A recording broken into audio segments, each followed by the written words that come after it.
Hello guys. तो कैसे हो आप सभी लोग। आज का जो टॉपिक रहेगा वो रहेगा how to find levels. I hope कि आपने प्रीवियस वाली जो लॉन्ग वीडियो होगी वो देख रखी होगी।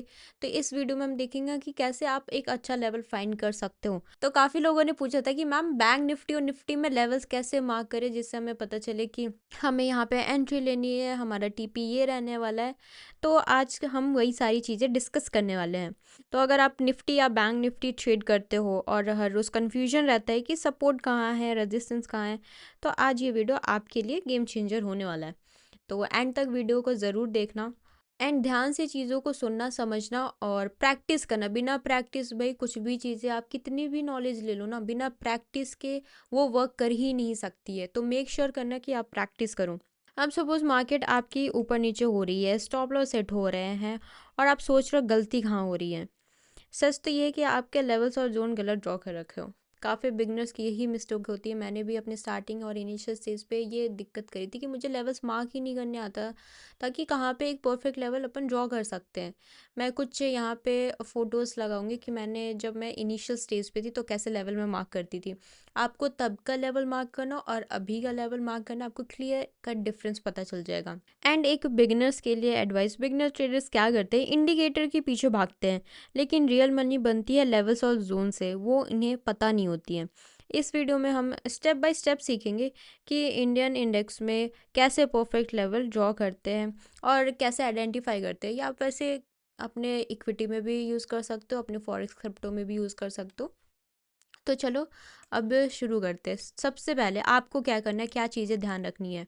हाइयर टाइम फ्रेम में जब भी आप एनालाइज करो ना, आपको लेवल मार्क करना है, तो सबसे फर्स्ट स्टेप जो आपका होना चाहिए वो होगा आपका higher time frame analysis. Higher time frame में आपको चेक करना है कि मार्केट का क्या ट्रेंड चल रहा है, कहाँ मार्केट कौन से जोन में ज़्यादा देर तक रुकी हुई है। ये सारी चीज़ें आपको पता होती है। अब हाइयर टाइम फ्रेम बोलोगे कि कौन सा टाइम फ्रेम। कुछ लोग 1 वीक पे रखते हैं, कुछ 1 मंथ यूज़ करते हैं, कुछ 1 डे और कुछ 4 आवर्स।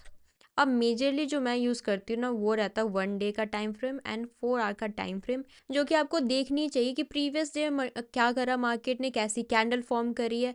और 4 आवर्स पे एक आपको एक अच्छा स्ट्रॉन्ग सप्लाई डिमांड जोन भी मिल जाता है। और अभी आपको डिफरेंस अगर नहीं पता है कि सपोर्ट, रेजिस्टेंस एंड सप्लाई और डिमांड जोन में मेजर क्या डिफरेंस है, तो एक काम करना, इस पे भी मैंने वीडियो अपलोड कर रखी है। तो पहले ये वाले टॉपिक की वीडियो देख के आओ, फिर आप इस वाले वीडियो को कंटिन्यू करना। दूसरा क्या रहता है कि आपको फिर स्मॉलर टाइम फ्रेम पे शिफ्ट होना है। जैसे कि आपने 4 आवर पे एनालिसिस वगैरह करे, 1 आवर पे आपको शिफ्ट होना है। 1 आवर पे अब आके आपको क्या करना है, मैं जो पर्सनली यूज़ करती हूँ मैं आपको वो वैसे तरीके से समझा रही हूँ, वो चीज़ें एडवाइस कर रही हूँ। 1 आवर पे आपको क्या करना है। अब मान लो आपने यहाँ पे एक जोन ड्रॉ करी, अब उसके बाद आपका लेवल यहाँ कहीं पे काफ़ी दूर लेवल है। अगर आप उससे आप 1 मिनट पे अगर ट्रेड एग्जीक्यूट करें या फिर 5 मिनट पे एग्जीक्यूट कर रहे हो तो इतना लंबा टीपी मिलना पॉसिबल नहीं होता। कभी कभी डेफिनेटली मिल सकता है बट हमेशा आप इस पे रिलाई नहीं कर सकते। तो आपको क्या करना है, बीच में एक अच्छा लेवल फाइंड करना है जहाँ तक के लिए आप टीपी देख सकते हो कि मार्केट चलो यहाँ तक तो जानी है, फिर इसके बाद रिवर्सल आएगा तो देख लेंगे। तो इस वजह से फिर आपको स्मॉलर टाइम फ्रेम में शिफ्ट होना है। 1 आवर पे शिफ्ट हो जाए या फिर 15 मिनट पे, ताकि आपको आगे का जो भी पास वाला जो सपोर्ट और रेजिस्टेंस ना वो मिल जाए अगर आपने एंट्री कर रखी है तो।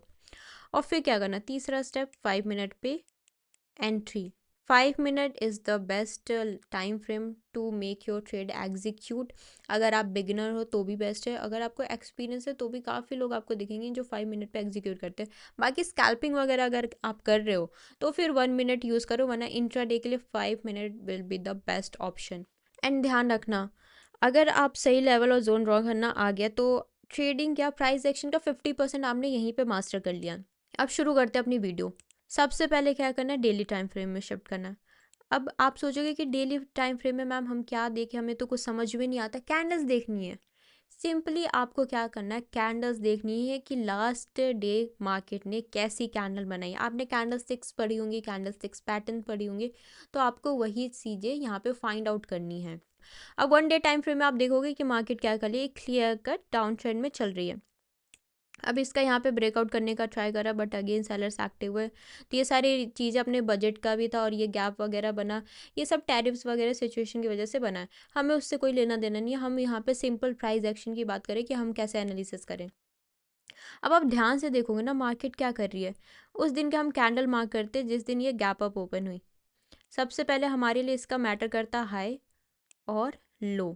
अब आप ध्यान से देखोगे मार्केट ने क्या करा है, इसके लो को ना ब्रेक डाउन करने की कोशिश करी है। मैं ड्राइंग्स हटा के मैं यहाँ पे लेवल मार्क करती हूँ। चलो हमें यहाँ पे एक लेवल मिल गया।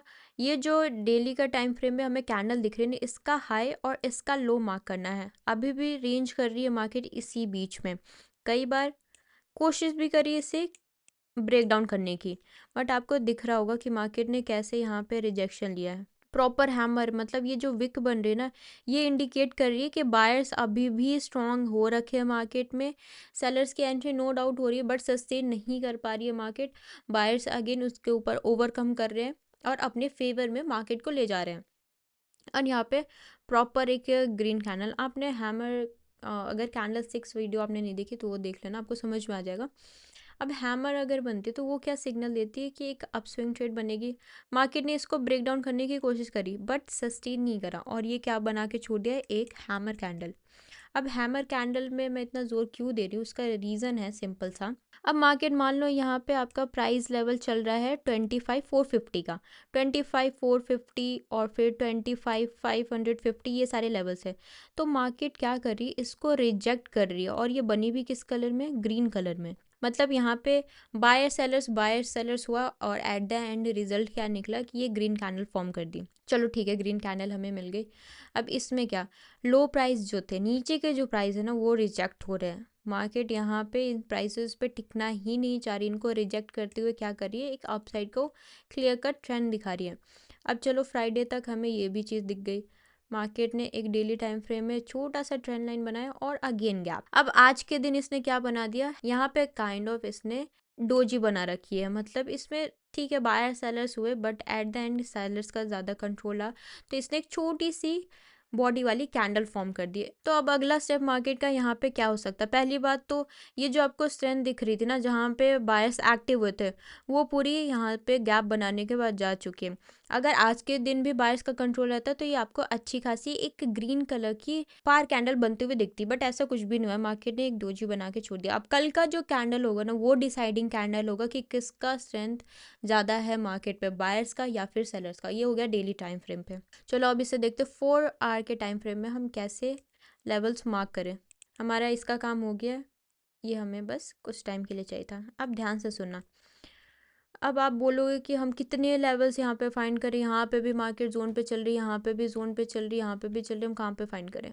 मैटर नहीं करता भाई, मार्केट जहाँ पे करंटली चल रही है उसके आसपास के लेवल्स आपको देखने हैं। अभी यहाँ पे थोड़ी कि मार्केट यहाँ पे चल रही है 26,000 पे तो आप 24,000 का लेवल देख रहे हो, सेंस नहीं बनता है ना। तो करेंटली मार्केट जहाँ पे चल रही है आपको उसके आसपास के ही मेजर लेवल्स फाइंड करने हैं। एंड ध्यान रखना, निफ्टी ट्रेड जो भी करते हो, एक पर्सनल एडवाइस है, निफ्टी अगर आप ट्रेड कर रहे हो तो बैंक निफ्टी को डेफिनेटली आप क्रॉस चेक किया करो कि बैंक निफ्टी कैसे ट्रेड करिए। या फिर आप अगर आप सेंसेक्स भी कर रहे हो ना, देन भी आपको क्या करना है कि बैंक निफ्टी को डेफिनेटली ट्रैक करना है। बैंक निफ्टी को बिना ट्रैक किए आप ज़्यादा से ज़्यादा टाइम तक के लिए ट्रैप होते हुए दिखोगे।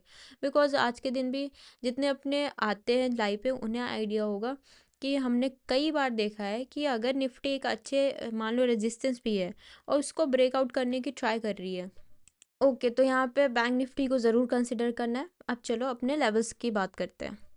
ओके, सपोज अब हम बात कर लेते हैं बैंक निफ्टी में हमें लेवल्स क्यों देखने हैं। मान लो यहाँ पे निफ्टी अपने मेजर रेजिस्टेंस पे आके रुकी हुई है, अपने बैंक निफ्टी में क्या होगा, इसमें तो चलो यहाँ पे मल्टीपल टैप्स करने के बाद इसका ब्रेकआउट हमें चाहिए कि हाँ ये निकल जाएगा, बट बैंक निफ्टी में क्या हुआ कि ये ना अभी साइडवेज रेंज कर रही है, और साइडवेज में होगा ये अपने ब्रेकआउट लेवल पे, और ये यहाँ पे ऐसे रिवर्सल लेवल पे जहाँ से ये सेलिंग में जा सकती है। तो क्या होगा कि आपको यहाँ पे एक फेक आउट दिखेगा, और कितने बायर्स यहाँ पे जाएंगे, एंट्री करेंगे और उनके एसएल हिट हो जाएंगे। उन्हें ये रीज़न भी नहीं पता होगा कि भाई ये सब क्यों हुआ, क्यों मेरा यहाँ पे एसएल गया। तो डेफिनेटली आप इसको बैंक निफ्टी को साथ में ट्रैक करो, काफ़ी ज़्यादा हेल्प होगी आपका एनालिसिस में।